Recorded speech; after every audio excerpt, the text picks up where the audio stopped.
when I was back in Europe, it was really fun like playing against like the top tier teams in Europe because I think there's like G2, Fnatic, and Misfits, I guess, are like really really strong, and they're kind of the ones that started playing like Kaiser Braum and stuff the first, so like we kind of copied from them. Hey guys, Parks Owsley here with the Shotcaller, joined by Santorin of FlyQuest. Congratulations on the win. You just took down Golden Guardians, who has looked a lot better this season. You guys are starting to come back a little bit after kind of a shaky start. So what is the team morale like just right off the bat? We're pretty happy right now. I think every week we've been like, these are our issues, we have to improve them. And then I think weekly we're seeing improvements, so like we're steadily improving. And I think as players, like our 5 players, we all want to win, and we all have pretty good attitudes towards the game. So even if we lose games, instead of like just blaming each other, it's more like how can we help each other improve and how to like move forward. That's really good. That's good to hear. Is there kind of, maybe because of kind of a lack of history with this team, is there less pressure there? Does it make it easier to kind of be relaxed and just think through things? It's definitely more lax from like when I played on TSM, but I think just from TSM that was like just so much pressure. So I think anywhere I've been since then has kind of felt more lax, and it's been more like if I have issues, like I don't look at Reddit or anything anymore because that was something that kind of got to me in my past. So I just take more lax and be like week by week we just like keep seeing improvements, and we just want to make sure we keep improving. So I was actually going to ask about that. So I'll just talk about it now. Yeah. You were on TSM, I guess 3 years ago at this point. 2015, yeah. So, yeah, what's it like being back? You were on TSM, and then you're back in Europe, and then you're back in NA, and then you're back in Europe, and now you're here again and starting. So what is it? Obviously, it's a very different game since it's been so long. Yeah. But yeah, what's going on? How's it being back in NA? It's awesome. It's when I was back in the EU. It was nice being close to like my family, close to my friends in Germany. But I have so many like friends in the scene here in America, so it kind of felt weird like being back in Europe because there's a lot of new faces I haven't really like seen so much. So I was really happy when I got signed on FlyQuest and play in America, because I also think just from the organization I've been on in America, it feels more. Not strict, but it feels more professional in the way like we treat scrims and how we treat VOD reviews and stuff like that, and it just like fits me more in my personality. So was it something that you were looking for while in Europe on H2K? Were you maybe, I don't know how much you want to talk about that, but were you kind of hoping to get back over here for the summer, or did it just kind of happen? I was happy when I played with H2K. I wanted to play with them, and I didn't take my basically, I kept my NA residency in case it didn't work out. It didn't work out at all. So, I mean, I wouldn't say that I was looking to go back to NA. It's more like I have the option in case it fails in Europe. So just kind of a safe hold? Yeah, like the same as when I joined in the beginning when I played in the pro scene. From school, I'd take like a gap year, so I could always go back in case something went wrong. I don't want to like take too many risks like when it comes to like my career, because I really love playing League of Legends and I want to continue doing it. Cool, that's good to know. Yeah, I'm glad you're here. Glad to have you back, and glad that it didn't work out so that it did. Yeah, I guess so. But yeah, anyway, it's good to see you. So what then is kind of the biggest difference about being on FlyQuest rather than TSM, other than just maybe the pressure and all the fans and stuff? What is kind of maybe a difference that the organization has, or a mindset? Yeah, I think when I was in TSM, I was a rookie. I didn't have much experience. I didn't know much about the game. I didn't know how to communicate. I was just straight out of like solo queue. I just knew how to like mechanically play. So I think I had a lot of issues that I had to fix. And so after TSM, I tried to like start fixing them from other teams, like playing on different teams. I keep learning stuff. So now being on FlyQuest, it feels more like I'm not the rookie anymore. So it feels like we're kind of on even foot or even ground. So it feels a lot more natural and better for me, because I didn't feel that good being the rookie on TSM, because I felt like all the people on my team were like, whoa, like it's Bjergsen, it's like Dars, it's Turtle, and Luspar, and like these are all like big idols and stuff. So like it just felt really hard for me to really get through, because when I looked at it, I looked at myself as like a lesser player or the worst player. So now I feel better now. So I really don't want to keep talking about TSM, but that is good to hear. I'm glad that you're doing better. It's fun that you're back with Turtle too. I meant to mention that earlier. Do you feel like on TSM it's hard to operate as a rookie or as kind of a lesser authority?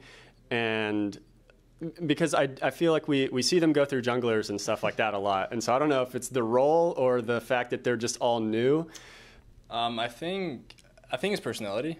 So my personality is very not outgoing. I'm more passive the way I talk, and I'm more I think about everything I say before I say it, more like instead of like being very outgoing and just like. So when I see people like being better players than me, it feels hard for me to criticize them and like improve together. So it more feels like I should not give feedback because I feel like I'm a worse player, right? Like in my mind, it's like it's not even playing field, and I think that's my main issue. I don't think it's really like the TSM organization or anything like that that makes it harder for people. It's more like there's a lot of pressure on you. You're always in the spotlight, and some people just don't have the personality for that. That's good. That's good insight. So thank you. I've just been curious watching year after year these changes. So what is it like being back with Turtle? Is that just kind of an added benefit? It's awesome. I was really happy when I saw like Jason was on the lineup and I came in with him. I think we become even better friends since then. I think in TSM we weren't like the greatest friends. We were friends, but not like it didn't feel like really natural to be friends. Whereas like now I feel like we're better friends, and it's just really awesome to have him on the team. He's always like really positive and always like keeps the energy going. That's fun. Yeah, I love watching him. It's exciting. Why did he change his name from WildTurtle to WildTurtle? Like, it's super big, loud now. I have no idea. I actually don't know. I'll have to ask him about that. Okay, so I want to get your take on the meta as well. Everyone's talking about it still. It's been 3 weeks, but it's still something all the time. We're seeing new stuff. Yeah. We saw, we've seen all sorts of things. Yeah. And I feel like NA is finally getting to the point where we're comfortable enough to have 4 supports on a team and 1 carry. Europe has been doing it for a while. Yeah. First off, for you guys, my first question is on Xin Zhao, because I think you played him 2 or 3 times, and I think Xin is like 1-7 or something in NA. Yeah, so why do people keep picking it? So I think from scrims, Xin Zhao felt really strong. He has really strong level 2. So like a lot of Scholar fights, like Xin Zhao will be the one winning. And after 6, if there's a lot of range, like Xin Zhao is actually really tanky because they can't hit him. I think when we were playing it, we just picked it because we played a lot in scrims, not because I guess we just picked more comfort than what's probably like the best pick as a team, because like after the game we were like, yeah, we shouldn't pick Xin Zhao here because there are way too many melees, and Xin Zhao isn't actually that strong when there's a lot of melees. It has to be like ranged, so like your ult is actually useful. I think Xin Zhao still has a place. Like there are certain positions where you can play it, but we definitely like tunneled a little too hard on it because I think we had too much success on it in scrims. Is that part of scrims just not being the exact same because people take more risk and take fights early? Exactly. So like it looks really good when you have a lot of fights and you look really good, but when nobody really fights for like 15 minutes and then Xiao is sitting on like just warrior and like a phage, like you're really weak compared to other junglers like Trundle. So when we came to team fight, it's just like there's a long window of opportunities where like Xin Zhao isn't that strong, and in scrims it looked fine because you'd always be fighting early, and on stage it didn't really happen. So I think it's definitely in scrims it's more bloody and like there's more kills, and that's why it looks better.